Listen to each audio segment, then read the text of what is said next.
తీసుకోవడం మన దేశ హోదాకి భంగకరం అనేటువంటి పేరుతోటి అప్పుడు పినరాయి విజయన్ కి అనుమతి నిరాకరించింది. అదేవిధంగా అరవింద్ కేజ్రీవాల్కి రాజకీయ కారణాలతో అదే విధమైనటువంటి అనుమతిని ఇంకొకసారి తోటి ఉంచారు. మరి మిగతా ముఖ్యమంత్రులకి, బీజేపీ ముఖ్యమంత్రులకి లేకపోతే బీజేపీకి మద్దతు ఇచ్చేటువంటి వాళ్ళకి ఏ ప్రాతిపదికన ఇస్తున్నారు అనేటువంటిది ఒకటైతే, మరి నరేంద్ర మోడీ గారు దాదాపు 100కు పైగా సెంచరీ కొట్టారు. ఏమి సాధించారు?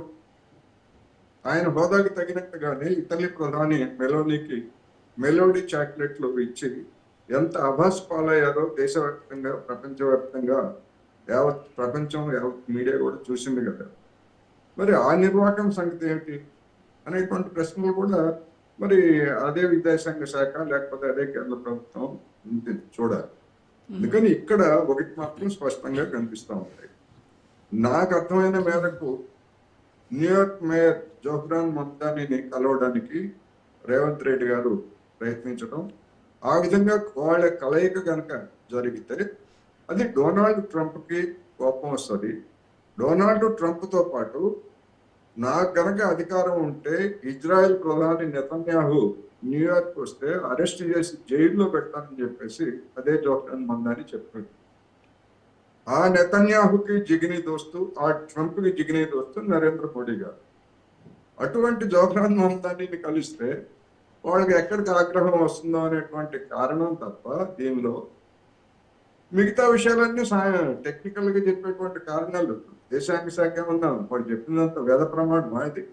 అనేక అంశాల మీద మాట్లాడలేదు. భారతదేశానికి లేదా ప్రధానమంత్రి హోదాకి అవమానకరంగా డొనాల్డ్ ట్రంప్ వివిధ సందర్భాల్లో మాట్లాడినప్పుడు, లేదా అమెరికా వివిధ సందర్భాల్లో నివేదికలు ఇచ్చినప్పుడు మరి ఇదే విదేశాంగ శాఖ ఎందుకు మౌనంగా ఉంది అంటే అదే ఆత్మగౌరవం.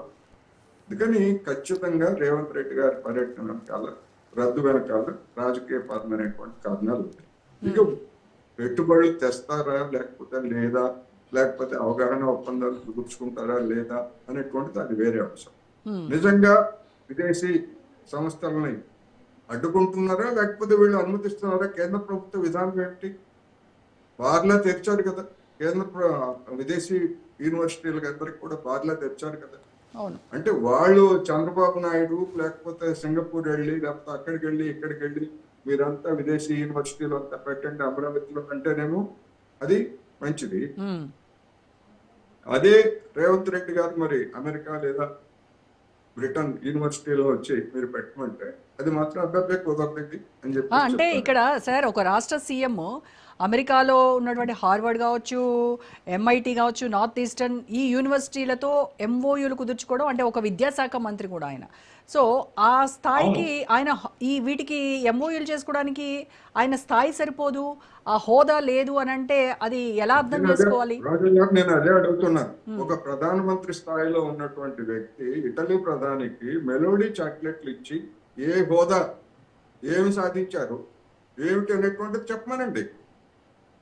ఒక ప్రధానమంత్రికి గిఫ్ట్ ఇవ్వచ్చు లేదా ఇంకోటి ఇవ్వచ్చు భారతదేశం తరఫున, కానీ మెలోడీ చాక్లెట్లు ఇచ్చి ఒక కంపెనీకి బ్రాండ్ అంబాసిడర్ లాగా మెలోడీ చాక్లెట్ని ఎంత పెద్ద ఎత్తున ప్రమోట్ చేశారు.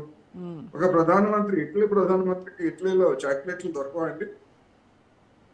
అంత కదులుతా ఉందా ఇటలీ ప్రధానమంత్రి కార్యాలయం? అందువల్ల ఇలాంటి చౌకబారు వ్యవహారాలన్నీ చేసినటువంటి వాళ్ళు అప్పుడు లేనటువంటిది ఒక ముఖ్యమంత్రి, విద్యామంత్రిగా ఉన్నటువంటి వ్యక్తి ఒక ప్రతిష్టాత్మకమైనటువంటి యూనివర్సిటీ తోటి అవగాహన కుదుర్చుకుంటే అది హోదాకి తక్కువ ఎవరు నిర్ణయించారు చెప్పండి.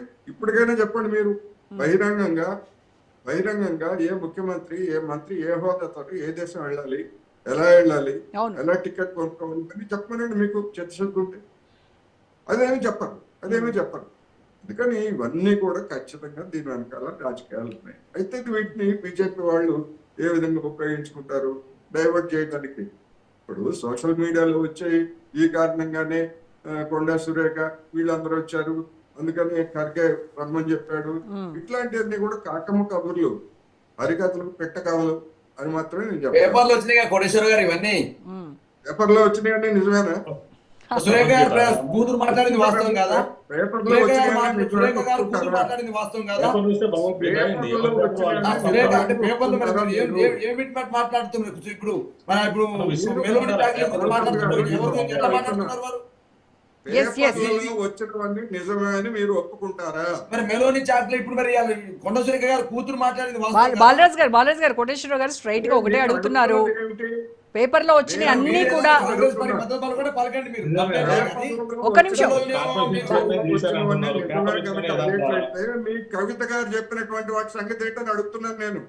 మిమ్మల్ని నేను అడుగుతున్నాను, మిమ్మల్ని నేను అడుగుతున్నాను. అయితే మీ కోటేశ్వరరావు గారు కవిత మీరు గారు అడుగుతున్న విశ్లేషకులు చెప్పినటువంటి కదా. నిర్వాహకం ఏంటని అడుగుతున్నాను నేను. స్మితా పటేల్ చేసిన వాక్యాల మీద మీరు చెప్పండి సమాధానం. మరి నేనేం చెప్పాలో మీరు కవితగా అసలు నిర్ణయించాల్సింది. కాంగ్రెస్ కాదట పచ్చ కాంగ్రెస్ అని చెప్పింది. ఖర్గేతో సురేఖ సమావేశమైన నేను కాదట్లేదు. ఒక్క నిమిషం బాలరాజ్ గారు ఒక్క నిమిషం మొత్తం తెలంగాణ ఆత్మగౌరవాన్ని కాపాడుతున్నారు. ఒక్క నిమిషం శ్రీనివాస్ రెడ్డి గారు ఒక్క నిమిషం దాని ద్వారా పెట్టుబడులు వచ్చినట్టు మీరు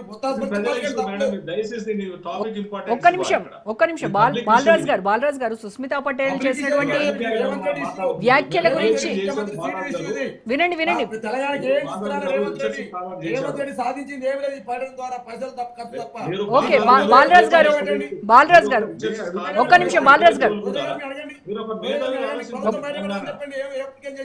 ఒక్క నిమిషం సమాచారం అది చేత కాదు. ఒక్క నిమిషం బాలరాజ్ గారు మాట్లాడివ్వండి తెలంగాణ ఆత్మగౌరవం మీద ఎస్ ఓకే మీరు ఒక రిచెస్ట్ స్కాలర్ పిహెచ్డి ఏం చేశారు. మాట్లాడాలి? ఒక్క నిమిషం అండి ఒక్క నిమిషం మనము మైండ్ తోటి కూడా మాట్లాడాలి, హృదయం తోటి కూడా మాట్లాడేవాళ్ళం.